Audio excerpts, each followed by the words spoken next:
Ouais, crêpe. Bonsoir, Alice et Moon. Merci de nous accueillir dans votre loge juste avant le spectacle pour le best-of de Troisième Rappel. Vous vous souvenez, Troisième Rappel? Attends, vous êtes qui, là?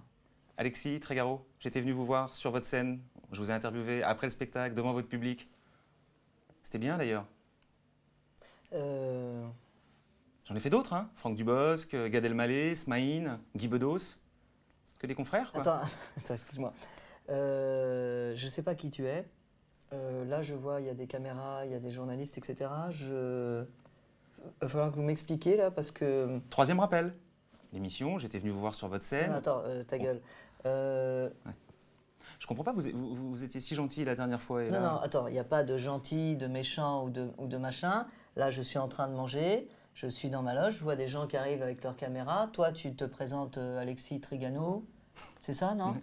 Vous êtes un peu barbouillé? Attendez, je comprends pas, là. On regarde, je suis sûr qu'après ça va aller mieux. Je veux bien regarder, mais regardez quoi? Le best-of de Troisième Rappel. De quoi?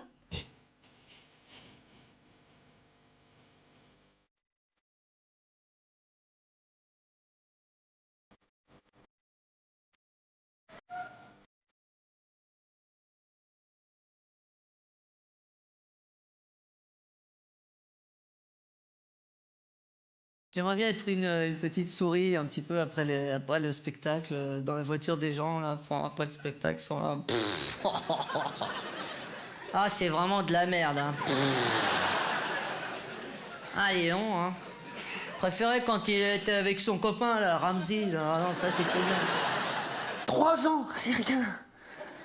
3 ans, 7 ans, on se perçait les boutons dans le dos, nous.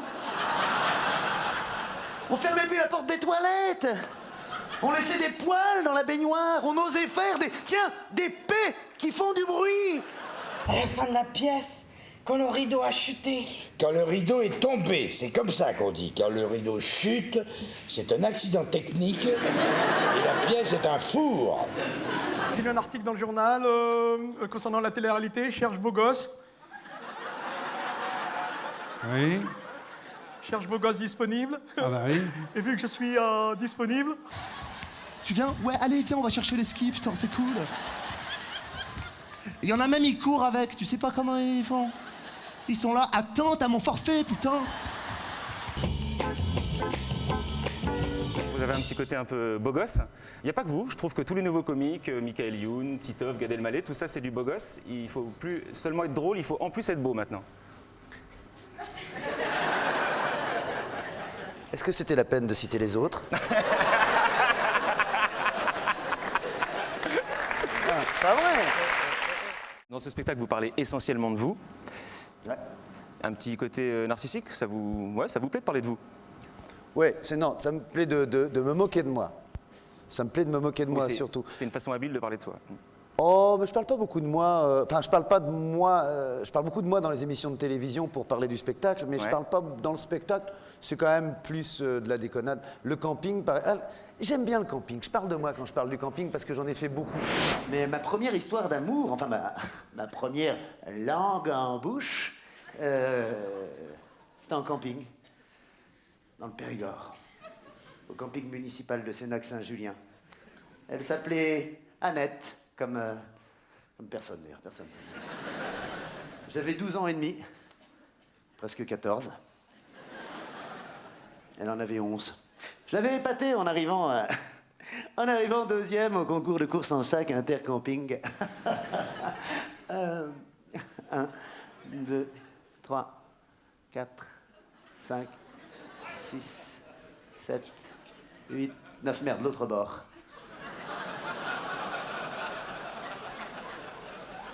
C'est des ricochets. Tu sais pas ce que c'est? Sur le côté, vous aimez bien parler de vous, je crois savoir que vous allez écrire un roman autobiographique. Est-ce que c'est vrai? Non, j'écris ça, c'est mon petit jardin secret. J'écris ça à la maison. Désolé de l'avoir révélé. Non, parce que je l'ai dit une fois ou deux. Et... Non, ça s'appelle Le petit garçon qui a cassé l'arrêt de bus. Parce que j'ai cassé un arrêt de bus à Grand-Quevilly quand j'avais 12 ans. Et je raconte que je me suis... personne m'a vu. Et je me suis dit, si on me prend et qu'on me met en prison, je suis quoi? Je suis prisonnier politique ou délinquant? parce que ça appartient à la ville, à la commune, le maire. Et puis j'ai tenu comme ça pendant longtemps à aller à l'école en me disant, les petites filles me regardaient pas, parce que j'avais des lunettes, j'étais boutonneux, j'étais assez moche. Et je me disais, si tu savais que c'est moi qui a cassé l'arrêt de bus de l'avenue Georges Braque, tu me regarderais différemment, comme un voyou, un gangster. Un rebelle. Pendant le spectacle, c'est souvent bien vu, c'est assez fin. Et puis de temps en temps, vous y allez franco, dans l'humour un peu Club Med. Oui. Ouais. Comique proutier, même, parfois. Côté un peu pipi caca, la Oui, mais grivoiserie facile. Écoutez, je pense qu'une journée sans aller aux toilettes, c'est inquiétant. C'est vrai. Et je pense qu'un spectacle sans un petit prout, bah, Ça manque. sortir en me disant... Ça manque.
Mais est-ce que c'est aussi une façon de contenter un public large? Il y a les deux. C'est une façon aussi, oui, effectivement, de contenter un public large, sauf que si ça ne me faisait pas rire moi-même, je ne le ferais pas.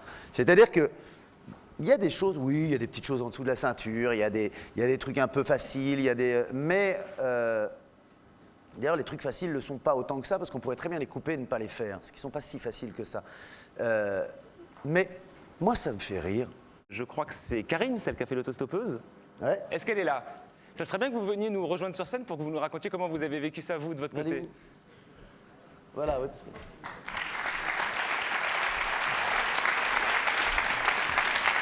Alors, asseyez-vous. On voit rien, on n'a pas ses lunettes. Mais non, j'ai pas mes lunettes. Hein, regarde, elle fait sa coquine comme si on se Moi, connaissait je vois, depuis je longtemps. vois ça, vous êtes intime, non? Non, elle était là avec son mari. Bon alors juste, quand vous... Je sais pas, le fait de vous retrouver sur cette scène, à côté de Dubosc, ça vous... Enfin, je sais pas, comment vous avez vécu ce petit moment-là? Vous vous y attendez pas forcément? Non, pas du tout. Et alors? Bah, ça fait une sensation vraiment étrange parce qu'on a l'impression d'être de l'autre côté du miroir, quoi.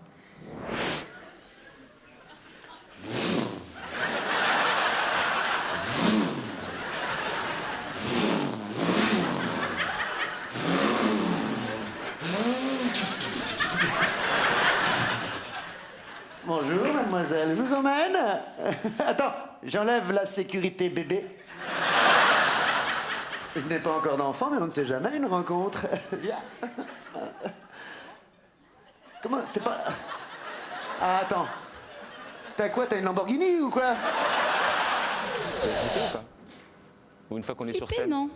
Non. Non, pas flipper, mais bon, c'est pas trop comment se comporter, comment dans l'espace et tout ça. Oh, bah, c'est moi qui très- vous drive quand même. Mais alors Oui, justement, mais bon, c'est pas évident. je me dis que, est-ce qu'il y a un petit risque? Est-ce que vous avez des critères pour aller choisir quelqu'un? Par exemple, comment vous avez... parce qu'on peut très bien imaginer que vous tombiez sur quelqu'un qui veut faire un peu son show, qui va devenir incontrôlable et qui va vous bouffer le sketch. Je la renvoie.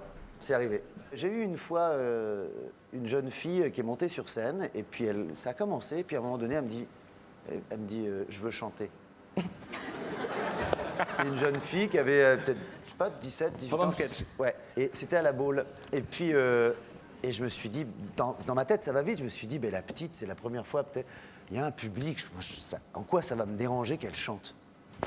Je veux dire, si ça peut lui faire plaisir, c'est pas ça qui va casser mon spectacle. Et je dis, bah d'accord, je veux bien que tu chantes. Elle fait, ouais, mais je vais te voler ton public. Je me dis, mais non, je te le donne, tu me le voles pas, je te le donne. Et là, dans ma tête, je me disais, mais la pauvre, si elle chante, il faut vraiment qu'elle chante bien, parce que Ouais. le temps passe et dire je vais chanter, si on chante mal derrière, c'est difficile. T'as pas chanté, toi? Tu vois, je déconne, donc je tutoie. Et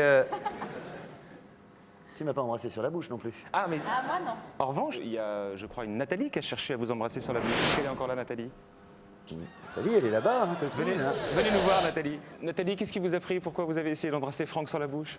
Je le trouve très sympathique et puis je me retrouve un peu dans lui parce que je suis un vrai petit clown en fait. J'ai vécu 3 ans de misère, mais à chaque fois je raconte mes misères avec mon mari, j'ai divorcé là.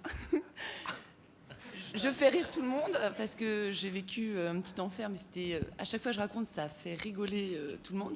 Donc je me retrouve un petit peu dans Franck. Fais attention que je me retrouve pas dans toi. Bonsoir Franck Dubos. Bonsoir. Avec la tranche d'âge dans laquelle vous venez de rentrer et la crise qui va parfois de pair, la crise de la quarantaine, vous seriez susceptible de mieux la vivre avec quelqu'un de votre âge, avec l'expérience qu'une femme de 40 ans peut avoir, ou bien une petite jeune de 21 ans.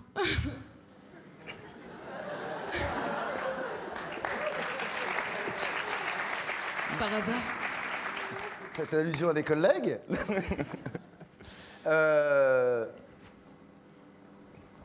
J'hésite bêtement, hein, parce que très honnêtement... Non, avec une jeune, bien sûr. Vous rentrez seul après l'émission ? Hein ? Vous rentrez seul après l'émission ? Non, avec une petite jeune. Non, peut-être pas une jeune de 21 ans, mais de 22, 23... J'ai 22 dans 2 mois. Un peu vieille, déjà. Il y a une question que j'ai envie de vous poser, vous n'y répondez pas si vous le voulez, ça concerne votre papa, qui est, je crois, décédé l'an dernier. Et il y a quelque chose qui m'a toujours impressionné chez les artistes, c'est le côté show must go on.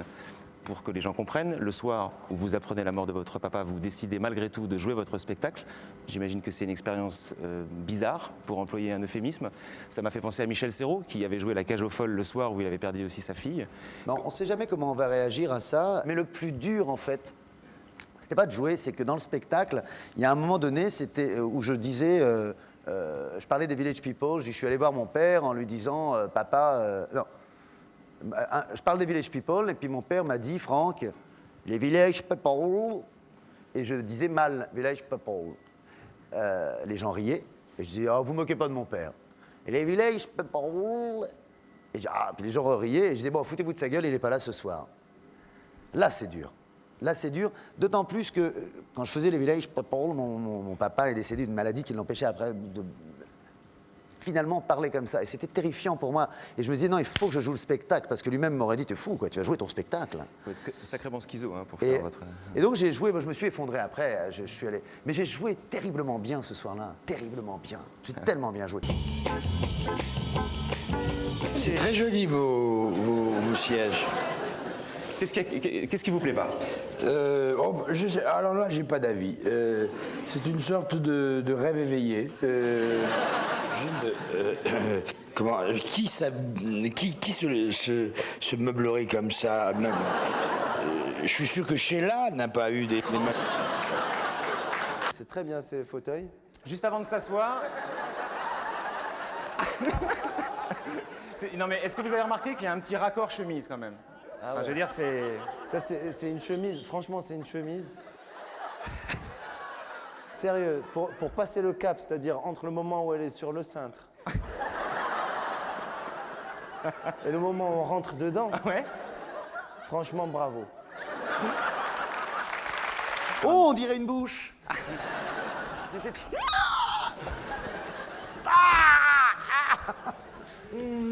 Je trouve que ça a une dimension érotique qui commence à provoquer chez moi une légère érection. Bah, à cette heure, c'est pas si mal. Vous voulez dire pour mon âge, je t'emmerde? Je vous trouve très beau avec cette barbe. Mais ça, c'est votre problème. Non mais parce que plusieurs de mes copines m'en ont parlé, m'ont dit mais qu'est-ce qu'il est sexy Bedos avec sa barbe. Donc, avec sa barbe, c'est tout. Bah, il y a un truc qui est en train de se passer avec votre barbe. Je vous en informe au cas où. Non, c'est parce que, d'une certaine manière, je crois que les gens se disent ce garçon va mourir, parce que là, finalement, ça n'est pas une pièce, c'est un reportage. Son fils a vu son check-up et il a écrit cette pièce pour lui, et il est en train de nous jouer sa vraie mort. Et donc, vraiment, on s'attache à moi de façon peut-être un peu inattendue. Mais vous avez souvent dit que vous faisiez ce métier pour les femmes, c'est-à-dire pour les séduire? C'est le seul moyen que vous ayez trouvé pour séduire les femmes, c'est de faire ce métier? Oui, c'est vrai, oui. Parce que comme j'avais eu du mal avec ma mère, On en Pas parlera tout à l'heure. sexuellement. Avec ma mère, ça marchait très bien. Mais sur le plan affectif, Vous y allez. c'est vrai que les femmes, oui, je dois beaucoup. Je l'ai dit, je l'ai même écrit dans un livre qui va apparaître. Si on me demandait une définition de l'enfer, je dirais un monde sans femmes. Oui.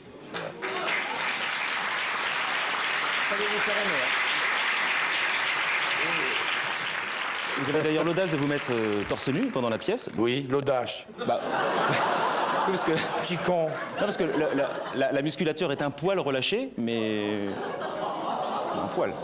Mon coucou, je te souhaite à mon âge de t'en sortir aussi bien. Le bonheur. Vive la légalisation des drogues douces pour les auteurs comiques. Moi, à vrai dire, ça me fait plus grand-chose. Ah ben moi, n'est-ce pas, à côté, je suis un puceau. C'est mon premier pétard. Il y a juste un détail, c'est que vous crapotez, Guy. Nicolas, il faut dire à votre père qu'il faut avaler pour que ça fasse de l'effet. Parce que sinon, ça fait rien. Oui, mais j'avale pas, moi.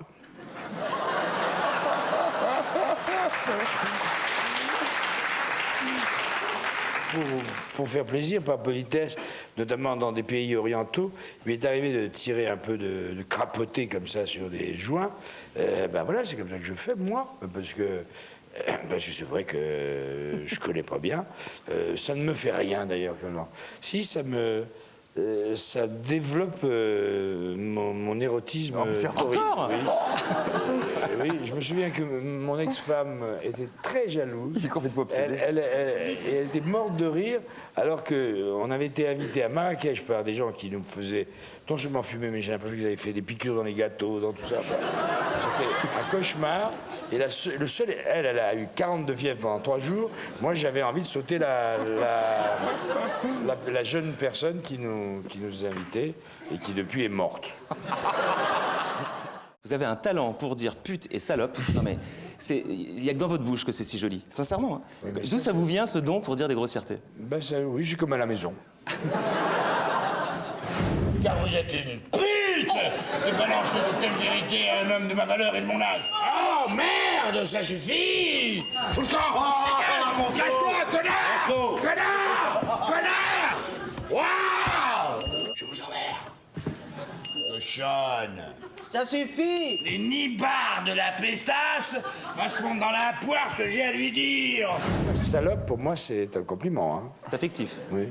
Et certaines le comprennent. Lui, une certaine misanthropie. La question suivante. Paranoïaque.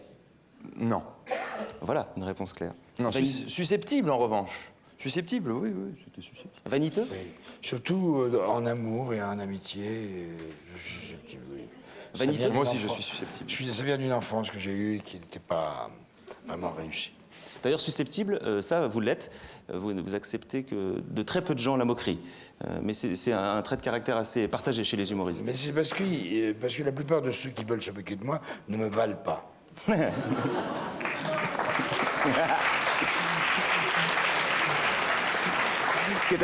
Je vous remercie de cette réplique parce que j'allais demander si vous étiez vaniteux. On a la réponse. Non, je suis lucide, bon cher. Idéaliste. Oui. Cabot. Oh, ouais, passons. Ah ça, oui, cabot, oui. Colérique. Oui, bien sûr. Oui. Nombriliste. Ouais. Non. Je suis nombriliste altruiste. Je suis un nombriliste altruiste. Parce que pour un vrai nombriliste, je trouve que je me fais bien chier avec des tas de gens que j'essaye d'aider, etc., etc. Oui, bonsoir. Je voulais savoir quel était votre moteur pour monter sur scène tous les soirs, faire du cinéma, des films et écrire un livre. Voilà. Le cinéma, j'en fais pas beaucoup. Hein. Non, mais à la télévision. Je dérange pas beaucoup, hein, pour le moment, pour le cinéma. Quel est mon moteur? C'est pas la drogue? Exister. J'ai une passion qui ne s'éteint pas pour ce métier, pour ces métiers. J'aime jouer, j'aime écrire, j'aime communiquer, j'aime parler avec les uns et les autres. j'aime écouter aussi, voilà, c'est ma vie. Et donc, encore une fois, le jour où je suis plus là-dedans, ben, je pense que c'est parce que je serais mort. Sinon, tant que ça fonctionne, rien. Et puis aussi, il y a aussi une chose qu'il faut dire, c'est payé. Vous avez déjà participé aux Amours, Guy? Vous savez l'émission Les Amours? Je sais pas de quoi vous parlez. Les Amours? Oui, non, je voulais faire un petit test de connaissances mutuelles. Donc je me suis dit, je vais poser 3-4 questions très simples à Nicolas. Vous n'écoutez pas ses réponses. Je vous reposerai les questions juste après. On verra si vos réponses sont identiques. Donc il y a donc un technicien derrière vous, Guy, qui avec délicatesse va vous mettre un casque sur les oreilles, si ça ne vous ennuie pas. Oui. Ok. Et je vous envoie de la musique. Ah ben en plus. Est-ce qu'on peut donner une petite manie que Guy a juste avant de rentrer en scène? Un petit truc. Il écoute de la musique. Une manie qu'il aurait avant de rentrer sur scène. Je vais être décevant. J'en vois pas là.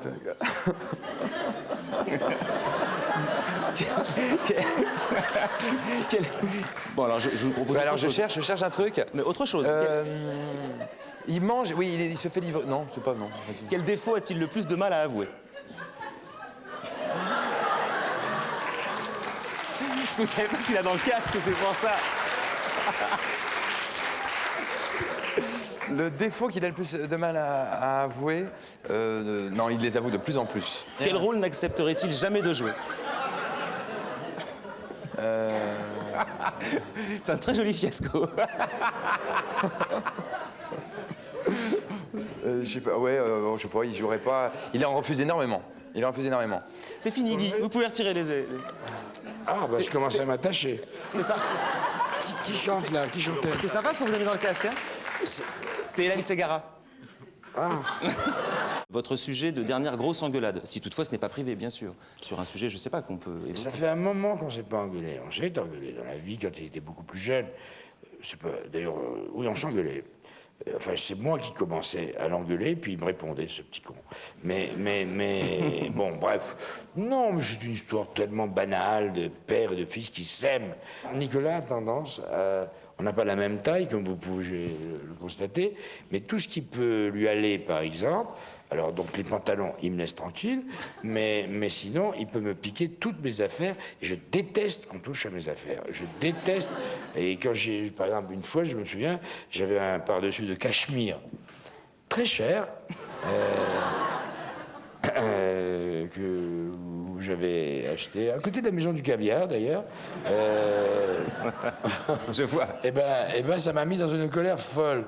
Mais parce que je suis de la génération de la guerre. Et donc puis, vous vous engueulez sur le je futil et viens pas sur d'Afrique l'essentiel. du Nord. La sape est très importante pour moi. Je ne veux pas qu'on touche à mes affaires. Tu l'entends? C'est la fameuse question fils d'eux, il faut forcément y passer, Nicolas, je suis désolé. Cela dit, vu du grand public, on peut se dire, mais à quoi ça sert d'aller faire des écoles, puisque le spectacle est infesté de fils d'eux? Est-ce que c'est la seule façon d'y arriver? Est-ce que ceux qui n'ont pas de parents connus n'y arrivent pas? Moi, je vais répondre à cette question. Moi, j'ai énormément... je suis jeune, donc je ne vais pas parler de galère, parce que ce serait un peu indécent, alors que... Voilà, à 24 ans, j'avais déjà des trucs. Mais j'ai beaucoup galéré, quand même. Donc, je trouve pas ça si simple, hein, d'être le fils de quelqu'un. Moi, je trouve ce sujet terriblement clicheton, terriblement cliché, parce que fils de qui d'abord, et quel fils? Il y a des connards qui ont des fils connards, et des filles bêtes à pleurer, ou des mères, tout ça. Et puis voilà. Et puis parfois, il y a nous. Non, et puis en plus, j'ai pas... Je suis plus inspiré par les philosophes, sur la fin de ma vie, que par les politiques. Je veux dire que m'intéresse plus de lire Michel Onfray et de voir ce qu'avec la philosophie, on peut... comment on peut, justement, pour reprendre le slogan de 81, changer la vie avec la philosophie. Oui, avec la philosophie. Je pense en effet que lorsqu'on ne peut pas refaire le monde, qu'on ne peut pas changer le monde, eh bien, on peut peut-être quand même avoir une certaine influence sur ses proches, sur sa famille, sur ses enfants, sur ses amis, sur tout ça, et que ça, c'est à notre portée. Et on peut travailler là-dessus. on ne peut pas empêcher M. Ben Laden d'envoyer des avions kamikazes sur les tours de Manhattan. On ne peut pas empêcher M. Bush de lui répondre avec autant de violence. J'ai tendance à m'éloigner de l'idée de Dieu, moi, parce que le Dieu de Ben Laden, le Dieu de Bush et le Dieu de Sharon ne sont pas le mien, les miens. Moi, j'ai remplacé la foi par la conscience. Pardon, hein. Et donc, j'essaie justement d'être un passeur à ma façon, et notamment avec mes plus proches, avec mes enfants. Je voulais savoir, est-ce que tu avais une autre passion par la scène? Waouh. Alors. Pourquoi c'est toujours les enfants qui posent des questions pile poil qu'on ne sait pas quoi répondre? Bonsoir, j'aimerais savoir si vous vous prenez pour un vrai comique ou pour une star.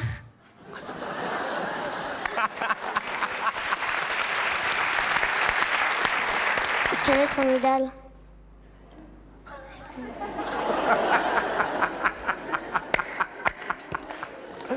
Mon idole.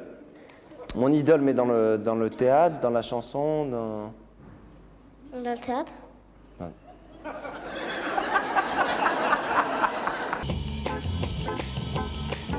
Moi, j'aime bien ce moment du spectacle parce que je trouve qu'on dirait vraiment un avion. Le mime. Non, c'est pas vrai. Quand vous me verrez courir comme ça sur ce plateau, c'est que dans ma tête, je me dis qu'est-ce que je vais leur dire maintenant? Un soir à Marseille, j'ai couru pendant 27 minutes. Il y a cette faculté que vous avez à détourner la langue française, à parfois la déformer. Ça vient d'où, ça, déjà? Je pense que ça vient de mon inculture que j'assume totalement. Ça vient du Maroc. C'est un vrai complexe, alors? Non, c'est pas un complexe. Avant, c'était un complexe, mais après, j'ai compris que la culture, c'était pas simplement connaître 12 000 livres par cœur ou connaître toutes les capitales du monde ou savoir. D'ailleurs, c'est amusant combien... parce que les livres, il faut savoir qu'il y a une dizaine d'années de cela, donc vous souffriez déjà de cette inculture, et je crois que vous inventiez des titres de livres pour faire croire que vous lisiez. Ouais. Vous vous en souvenez de ces titres de livres? Bah, bien sûr, je m'en souviens. Allez-y. J'allais dans des soirées à Paris dès que je suis arrivé, et tout le monde parlait de littérature et tout, et moi je disais, t'as lu Il a plu sur mon vélo de... machin. Mais ça, c'est pas crédible. Et le comble du snobisme intellectuel, c'est que souvent les gens m'ont dit, ah oui, c'est génial. Magnifique. Ah, il a plu sur mon vélo, c'est...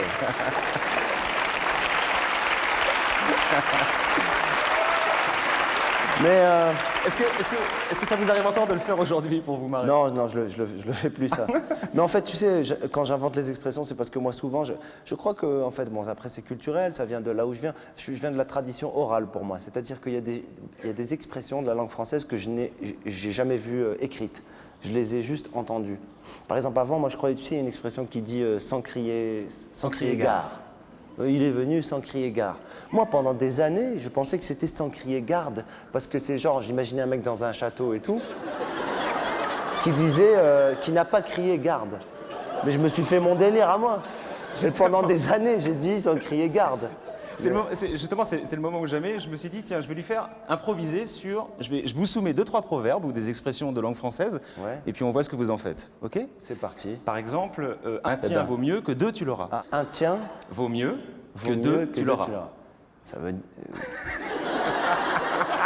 Vous n'allez pas me faire passer pour un hamar devant toute la France.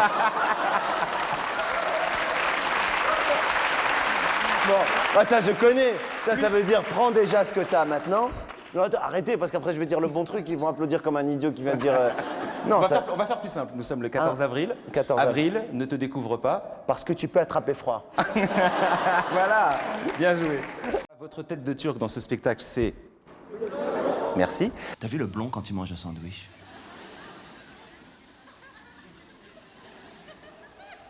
Putain, la mayonnaise, elle sort pas. Tu sais, toi, tu mords dedans la feuille de salade, elle vient comme ça et tout. Lui, les tomates, elles restent parallèles. Toi, t'as toujours une tomate qui sort du sandwich qui fait hop, ça va,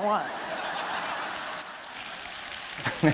Donc ce blond, c'est un personnage fictif qui est censé incarner la perfection dans tout ce qu'il fait. Alors déjà, je me suis dit, mais peut-être que les gens parfaits, Gad ne les aime pas. Vous n'aimez pas les gens qui réussissent tout ce qu'ils entreprennent? Non, c'est pas vrai. C'est juste que moi, je trouve qu'on a...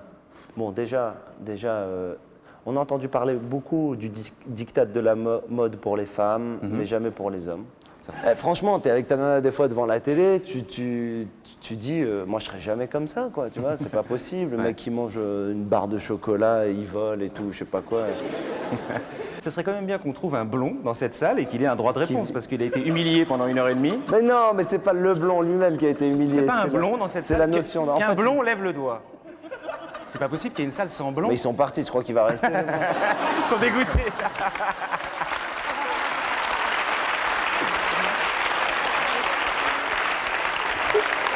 C'est une manière de s'opposer à quelque chose qui est un peu parfait, un truc qui est un peu tout glisse, tout va bien.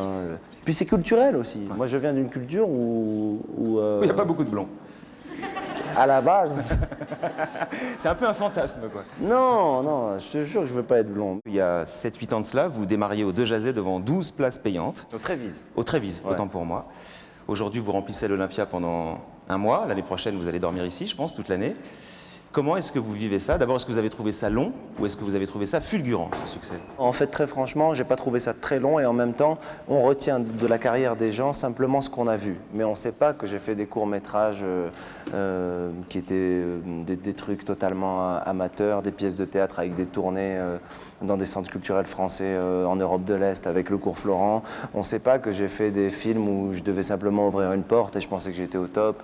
On sait pas que j'ai fait de la figuration au théâtre de Chaillot. Donc, il y a eu une construction, mais je dois dire, et je touche du bois, que ce qui m'arrive là, je suis assez heureux et je le prends, il faut le vivre, le succès. Ça me donne des ailes, en tout cas.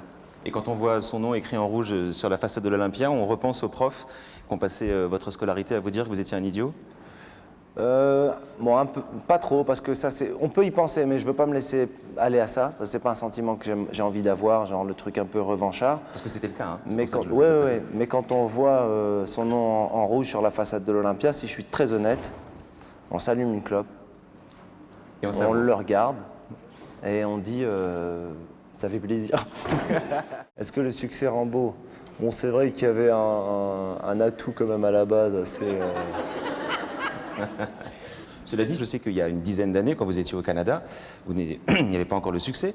Et déjà, vous aviez un certain succès, paraît-il. Je crois que vous disiez qu'elles étaient assez naïves et que vous en aviez un peu profité. Pas naïves, non, non. Au Québec, ils ont digéré les tabous depuis bien, bien longtemps. Et les filles ont une manière d'approcher le rapport amoureux, le rapport sexuel, le rapport de séduction, qui est beaucoup plus franc qu'en France. Et encore pire, encore plus qu'au Maroc. Quand je venais de débarquer du Maroc, moi j'étais là, je faisais alors, machin. Elle me disait, bah, tu veux quoi exactement? Tu veux quoi là? Tu veux être mon chum, mon ami? Veux-tu coucher avec moi? Veux-tu. Là, j'ai le goût d'être clair, là, tu sais. J'ai pas envie de m'embarquer dans des affaires là, que je connais pas. Vous présentez le menu. Fait que c'est des trucs sincères, honnêtes. Et au début, je jugeais ça. Et après, je me suis dit, mais si toutes les femmes étaient comme ça, il n'y aurait même pas de guerre. Le mec, avant de sauter à la perche, il est là.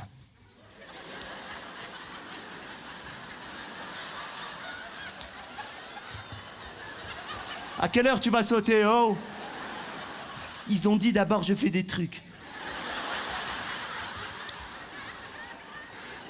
Et après, il te fait un saut qui veut rien dire. Tu le connais, ce saut, pour entamer la course. Il est là, c'est bon?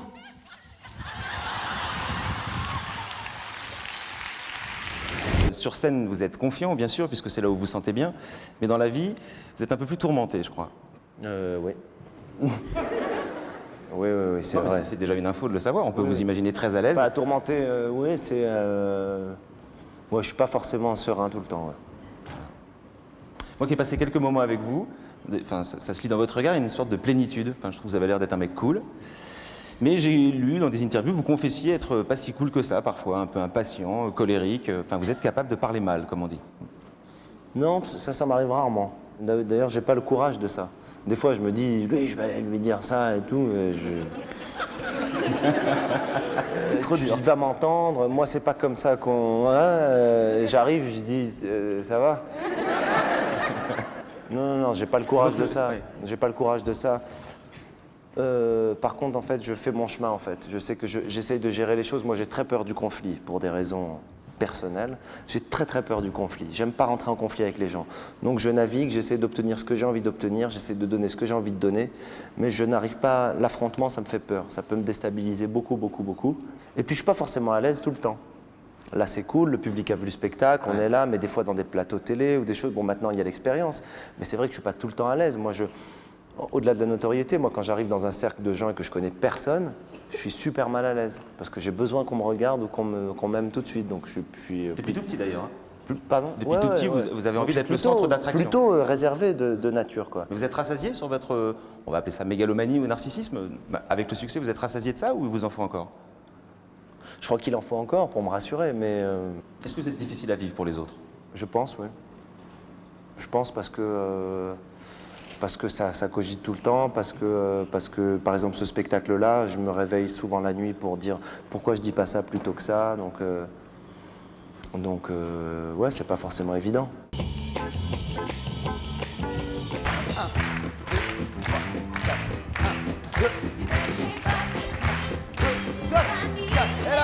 Débarrasse-moi de toi, je ne vois plus de place. Entre nous, c'est l'impasse. L'amour passe et s'en va comme l'eau qui coule entre mes doigts. Moi, tout ce que je veux, être un imbécile heureux. Félicie, un clocher sonnait tout proche, il avait une drôle de cloche. Félicie, j'ai peur de la nuit. Hey, hey, j'ai peur de la nuit. Bam bam bam bam.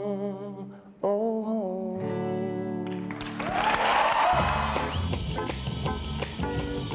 pas raciste. Regardez-moi, je suis pas raciste. Je m'appelle Mohamed. Mais bon, ça va, stop. Faut les voir là, ils ont là, cassé les bagnoles dans le parking là. Vous vous rendez compte que sur ma voiture, j'étais obligé de mettre une pancarte. Il n'y a rien à voler dans cette voiture. Eh ben, je te le donne en 1000, Marcel, le lendemain. Il ne restait plus que la pancarte. Tiens, hé. Ça prouve bien qu'ils savent pas lire.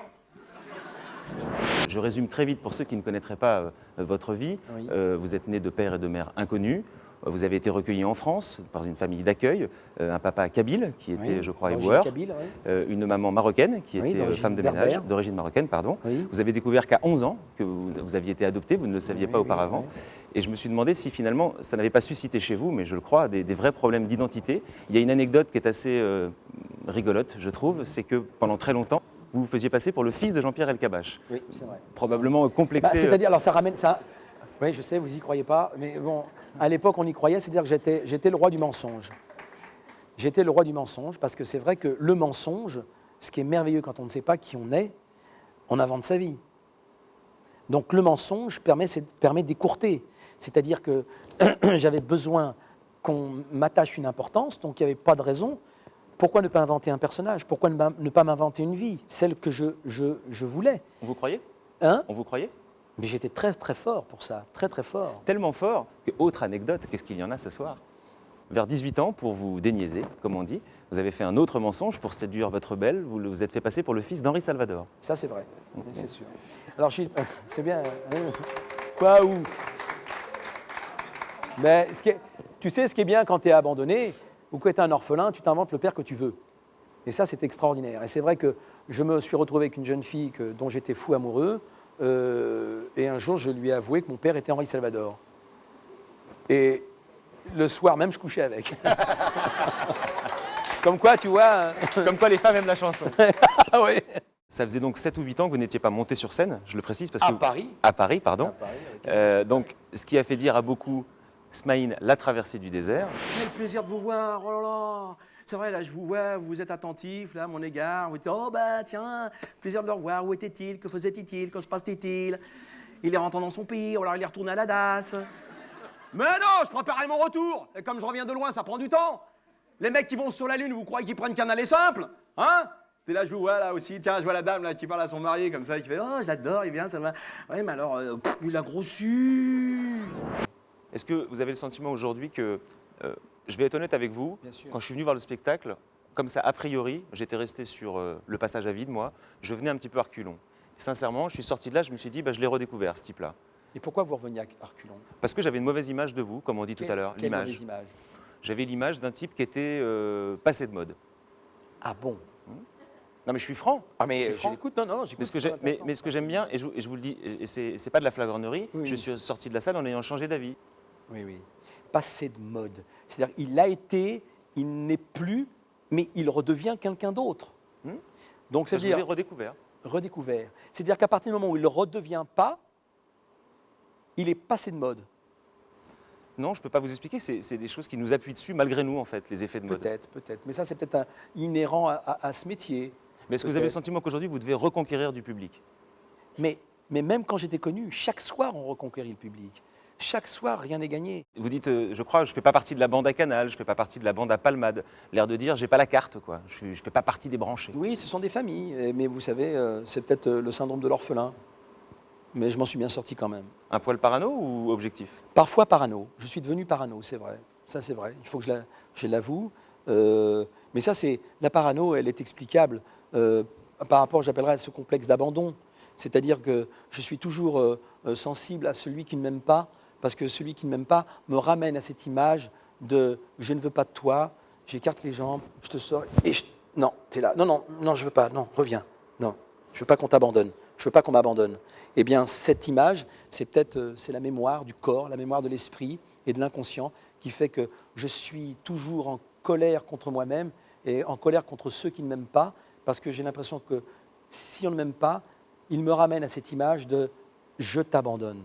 Vous nous dites que le métier du show business est un métier difficile, mais j'aimerais savoir quels sont les potes qui vous ont toujours soutenu.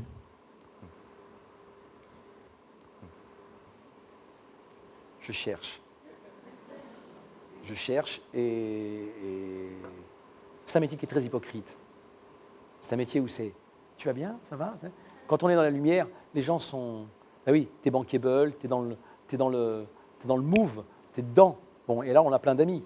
Moi, dans les années 80, j'avais plein d'amis, plein. Quand on est au Café de la Gare, qui venaient tous, et puis que je rinçais tout le monde à table, c'était de ma faute, certainement, mais j'avais envie, parce que j'avais envie de partager mon succès. Je ne pouvais pas rester seul avec mon succès. Il fallait, ce succès-là, c'était aussi eux, puisqu'ils m'avaient soutenu, d'accord? Et puis, quand ça va moins bien, la vie fait qu'ils s'échappent, et là, on se retrouve vraiment seul. Mais vraiment seul. Alors là, c'est peut-être une certaine déprime. Oui, j'ai eu un moment de déprime, mais bon, j'ai toujours rebondi. Mais pour ceux qui m'ont soutenu,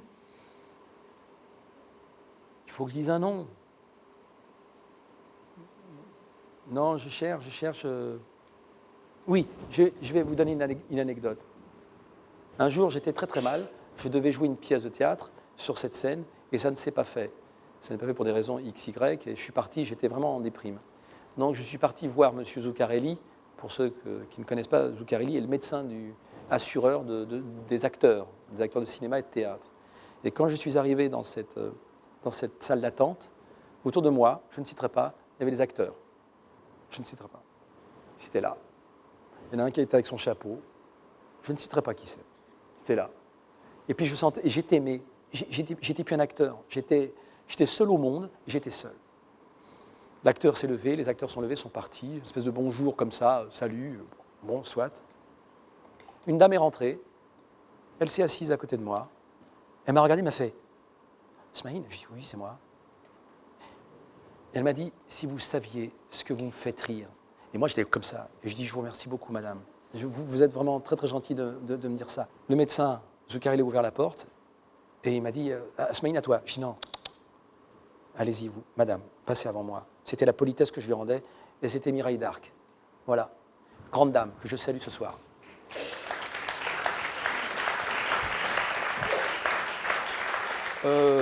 Sinon, dans ce métier, c'est je te croise la main, je te recroise la main, comment tu vas, etc. C'est un métier de pute.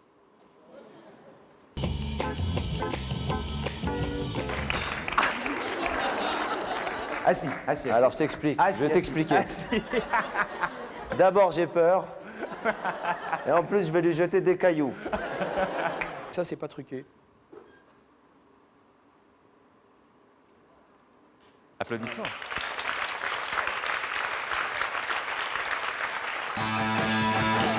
Remettez les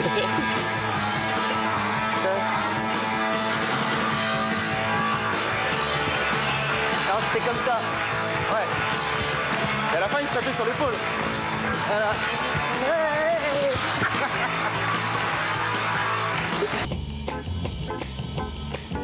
Ça me fait bizarre de voir les gens là.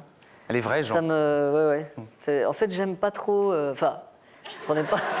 Mais j'aime pas trop les voir avant. Par exemple, souvent, Quand on arrive en province, moi, je vais manger avant le spectacle et je suis obligée de repasser, parfois, de fendre la foule comme ça. Ah, mais c'est un truc que je déteste. Parce que ça casse la magie du truc, quoi. D'ailleurs, pourquoi est-ce qu'on rôde toujours les spectacles en province avant de les faire à Paris? Pourquoi est-ce qu'on ne pourrait pas rôder les spectacles à Paris? Parce qu'à Paris, ils sont méchants.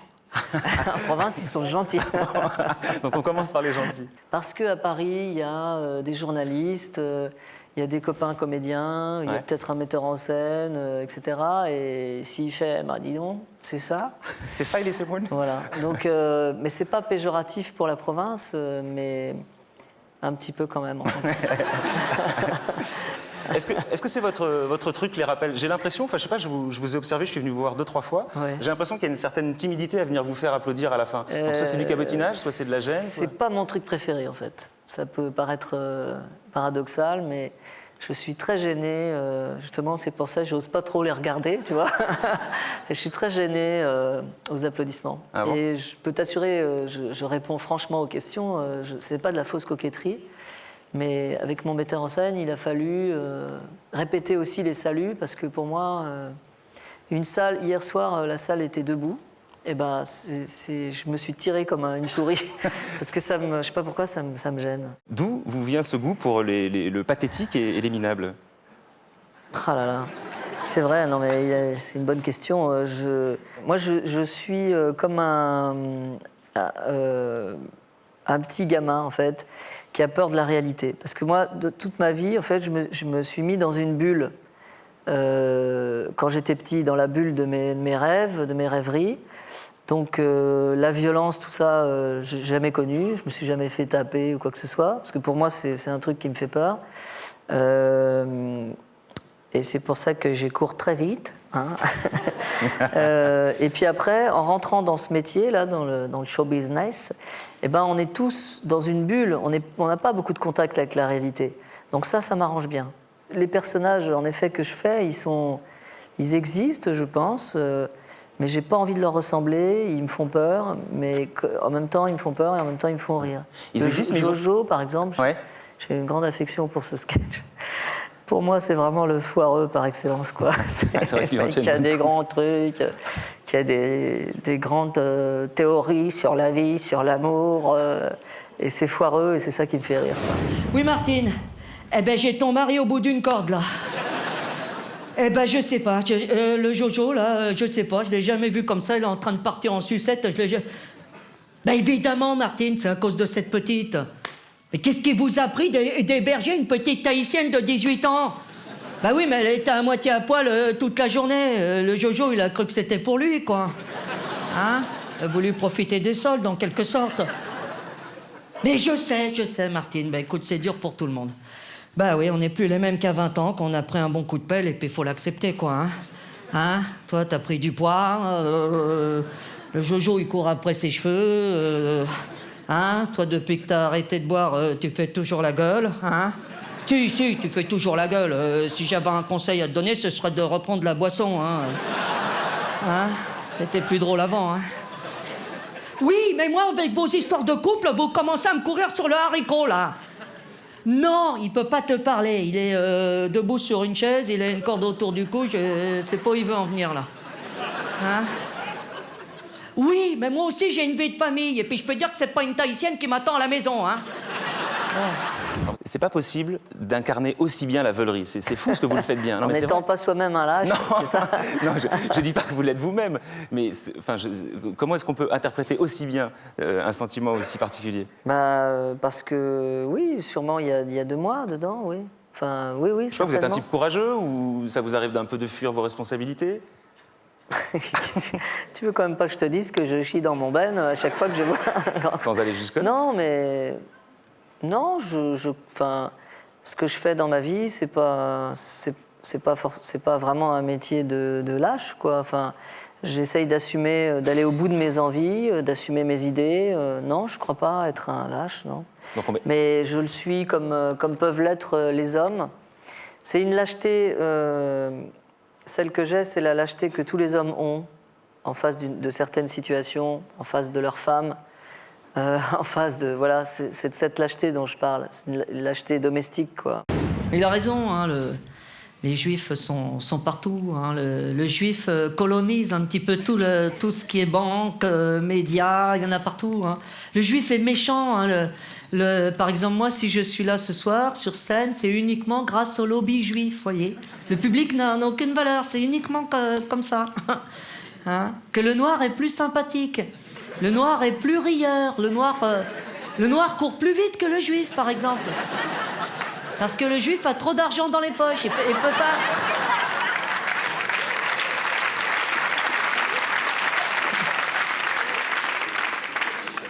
C'est comme les Chinois, par exemple. Pourquoi est-ce que ce seraient les Chinois qui auraient le monopole des restaurants chinois? Non, mais le Portugais est travailleur, et il pose du carrelage, il peut bien faire du rouleau de printemps. Parce que c'est bien connu, le Portugais est travailleur, que le Chinois est fourbe. Par exemple, si vous allez dans un restaurant chinois, vous ne savez jamais ce qu'il y a dans votre assiette. Peut-être c'est un enfant, une souris, on ne sait pas. C'est comme ça, hein. C'est des vérités. Hein. Enfin bon, tout ça, c'est pas pire que l'arabe. Ah, vous permettez que je prenne mon temps, là? Ah, bon, il y a trop de choses à dire. Et bon, on marche sur des œufs, hein. Et bon, ben, j'ai envie de retrouver ma bagnole ce soir. Il y a juste quelque chose qui m'a étonné, c'est que vous prenez soin à la fin de ce sketch de préciser que c'est du second degré, comme si vous doutiez qu'on n'allait pas vous comprendre. On sait jamais, hein. Vous sous-estimez l'intelligence de votre public? Non, mais j'ai besoin de le dire. Voilà. C'est pour avoir bonne conscience? Oui, peut-être. Non, pour être vraiment sûr que personne ne dise... Enfin, ouais, peut-être que là, je prends peut-être les gens pour des cons. Mais je sais pas pourquoi, j'ai besoin de le dire. Je ne pourrais pas ne pas le dire. Ouais, attention, humour, quoi. Ouais. Bah ouais, je sais pas. Ouais, j'ai très mal répondu, mais tant pis.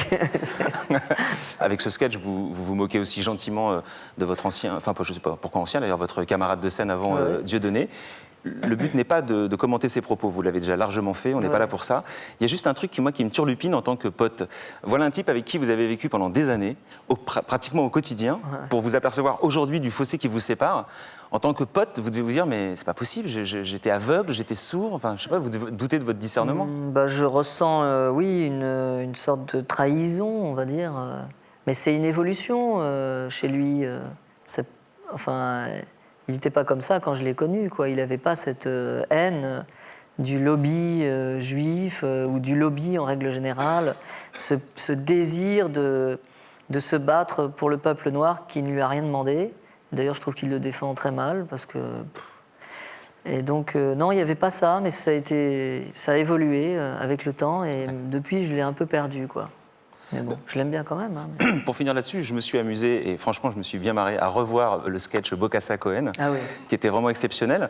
Et je me suis amusé à scripter 2-3 phrases que vous vous disiez. C'est des horreurs que vous vous dites à l'époque. Alors vous vous dites, déjà qu'on a le bruit et les odeurs, et les allocations, ça marche, ça paye les bananes. Alors après, il y a Dieudo qui vous dit, dis donc Cohen, en 45, les Boches, ils auraient pu finir le boulot. Puis après, vous vous dites, les chimpanzés qui courent partout dans la résidence, ils sont numérotés ou quoi? C'est drôle. À l'époque, ça faisait marrer tout le monde. Et finalement, elle est où la différence? Est-ce que c'est parce que là c'était drôle et qu'aujourd'hui ça ne l'est plus? Parce que ce qu'il a fait, c'est pas drôle. Ouais, tout simplement. Il a quitté le domaine de l'humour. Il est dans la politique. Et ce qui est troublant, c'est qu'on se demande, mais est-ce qu'il le pense vraiment maintenant, tout ça?